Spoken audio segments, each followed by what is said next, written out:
Chapter 3. Reddy is sure Granny has lost her senses. Perhaps 'tis just as well that we can't see ourselves as others see. Old Granny Fox.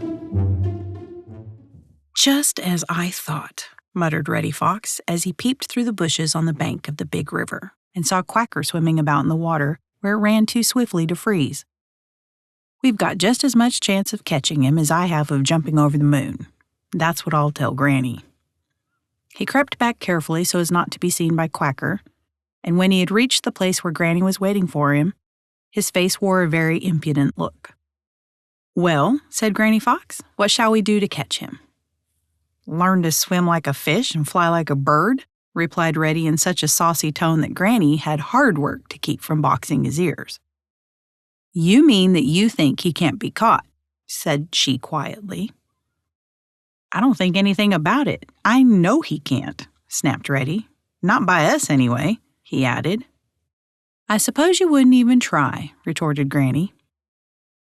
"I'm old enough to know when I'm wasting my time," replied Reddy with a toss of his head.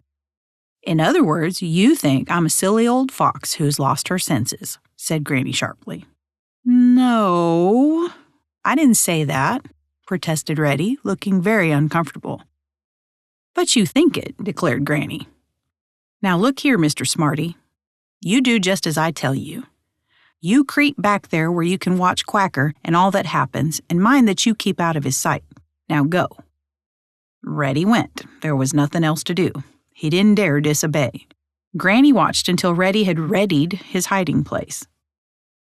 Then what do you think she did?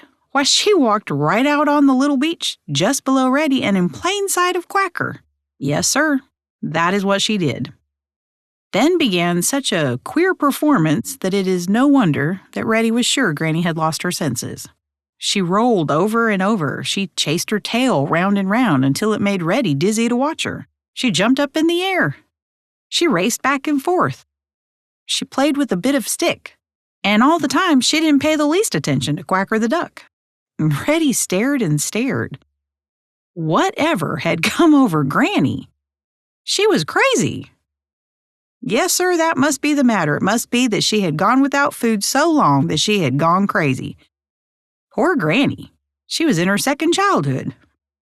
Reddy could remember how he had done such things when he was very young, just by way of showing how fine he felt. But for a grown-up fox to do such things was undignified, to say the least.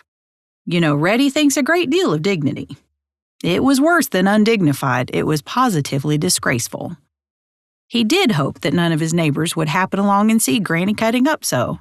He never would hear the end of it if they did. Over and over rolled Granny, and around she chased her tail. The snow flew up in a cloud, and all the time she made no sound.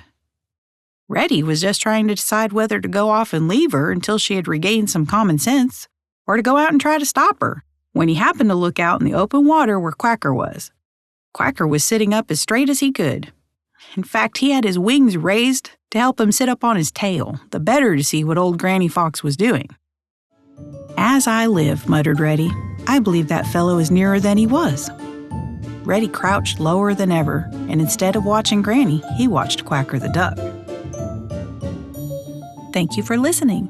This has been a chapter of Old Granny Fox, narrated by Pam Martin. Written by Thornton W. Burgess. Audio production by Wingerd Media. Please like and subscribe to be notified for coming chapters.